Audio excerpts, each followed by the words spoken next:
అత్యంత అధునాతనమైన మరియు వేగవంతమైన రోబోటిక్ లేజర్ విజన్ కరెక్షన్ కేవలం 6 సెకండ్లలోనే. సంప్రదించండి Ramesh LASIK and laser centre. నమస్తే, welcome to Vihari news.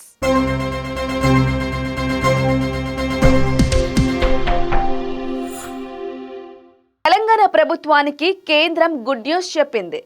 Hyderabad మెహదీపట్నంలో skywalk నిర్మాణానికి రక్షణ శాఖ భూములు ఇచ్చేందుకు కేంద్ర ప్రభుత్వం అంగీకరించింది. మెహదీపట్నంలోని 3380 చదరపు గజాలను రాష్ట్ర ప్రభుత్వానికి అప్పగించేందుకు రక్షణ శాఖ ఆమోదం తెలిపింది. బదిలీ చేసిన భూములకు బదులుగా రక్షణ శాఖకు 15,15,00,000 విలువైన మౌలిక వసతులను రాష్ట్ర ప్రభుత్వం కల్పించాల్సి ఉంటుంది. మరికొంత భూమికి 10 ఏళ్ల పాటు లైసెన్స్ రుసుము చెల్లించాలి.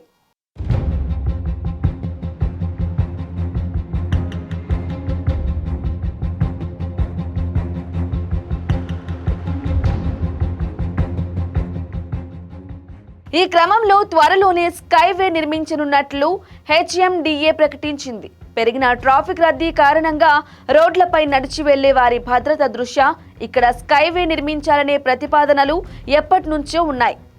రైతు బజార్ ప్రాంతంలో ఉన్న తమ భూములను ఇచ్చేందుకు కేంద్ర రక్షణ శాఖ అంగీకరించకపోవడంతో పీట ముడిపడింది.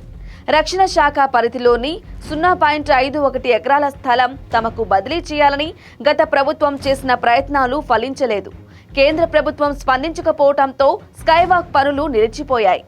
దీంతో అత్యంత రద్దీగా ఉండే మెహదీపట్నం రైతు బజార్ ప్రాంతంలో ట్రాఫిక్ సమస్య రోజురోజుకు పెరిగిపోయింది. ముఖ్యమంత్రి రేవంత్ రెడ్డి అధికారం చేపట్టిన వెంటనే సిటీలో ట్రాఫిక్ రద్దీని అధిగమించే చర్యలపై ప్రత్యేకంగా దృష్టి పెట్టారు. జనవరి 5వ తేదీన ఢిల్లీకి వెళ్లినప్పుడు ప్రత్యేకంగా రక్షణ శాఖ మంత్రిని కలిశారు. అక్కడున్న రక్షణ శాఖ భూములను తమకు బదిలీ చేయాల్సిన అవసరాన్ని వివరించడంతో మంత్రి సానుకూలంగా స్పందించారు. అక్కడున్న డిఫెన్స్ జోన్కు ఇబ్బంది లేకుండా కేంద్ర ప్రభుత్వం సూచించిన మార్పులకు అనుగుణంగా స్కైవే డిజైన్లో సీఎం పలు మార్పులు చేయించారు. సవరించిన కొత్త ప్రతిపాదనలను ఇటీవలే కేంద్రానికి పంపించారు. స్కైవే నిర్మాణానికి అవసరమైన మేరకు భూములను కేటాయించేందుకు కేంద్ర ప్రభుత్వం బుధవారం ఆమోదం తెలిపింది. మొత్తం 3380 చదరపు గజాల స్థలాన్ని తెలంగాణ ప్రభుత్వానికి అప్పగించనుంది. బదిలీ చేసిన భూములకు బదులుగా కేంద్రం డిఫెన్స్ విభాగానికి 15.15 కోట్ల విలువైన మౌలిక వసతులు కల్పించాల్సి ఉంటుంది. మరికొంత స్థలానికి 10 ఏళ్ల పాటు లైసెన్స్ రుసుం చెల్లించాలనే నిబంధన విధించింది.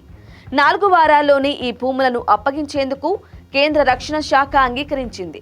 దీంతో మెహదీపట్నం స్కైవాక్ పనులకున్న ప్రధాన అడ్డంకి తొలగిపోయింది.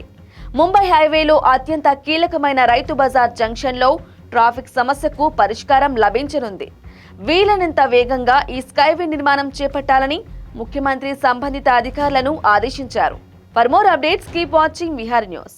ఓ ప్రజాస్వామ్యం నడించాలి, మన జీవితాలు బాగుపడాలని చెప్పంటే ఆరోగ్యకరమైన చర్చ, ఆలోచన పెంచే చర్చ కావాలి. అలాంటి చర్చను చేపడుతున్నారు Vihari news. Subscribe to Vihari news. Vihari న్యూస్కి మీరు సబ్స్క్రైబ్ చేయాలి, మీరు చూడాలి. ఈ విహారీ న్యూస్ వాస్తవాలు చూపిస్తుంది, ఎవరికి లొంగదు. ఎక్కడ గ్రౌండ్లో ఏం రిపోర్ట్ చేస్తారు అదే వచ్చి మీకు చూపిస్తారు. సో ఈ ఛానల్ గట్టిగా ఉన్నది అండ్ చాలా విశ్వాసంతో ఉన్నది అండ్ ఆనెస్ట్గా రిపోర్ట్ చేస్తుంది. దానికోసం మీరు అందరు విహారీ న్యూస్ సబ్స్క్రైబ్ చేసుకోవాలి, చూడాలి, దీనికి గట్టిగా చేయాలి.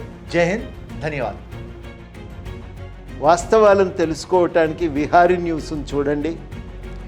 మీ సెల్ ఫోన్లోనో కంప్యూటర్లోనో విహారీ బటన్ నొక్కి విహారీ ఛానల్ను ఆదరించండి. ప్రజల సమస్యలపైన ప్రజల పక్షాన ప్రజలకి వాస్తవాలు తెలియజేస్తూ అనేక ఇంటర్వ్యూలు చేసి ప్రజలకి చేరుగా ఉంటున్న ఏదైతే విహారీ ఛానల్ని అందరూ తెలంగాణలో ఉన్న ప్రజలు, నిరుద్యోగులందరూ కూడా సబ్స్క్రైబ్ చేయవలసిందిగా కోరుతున్నాను.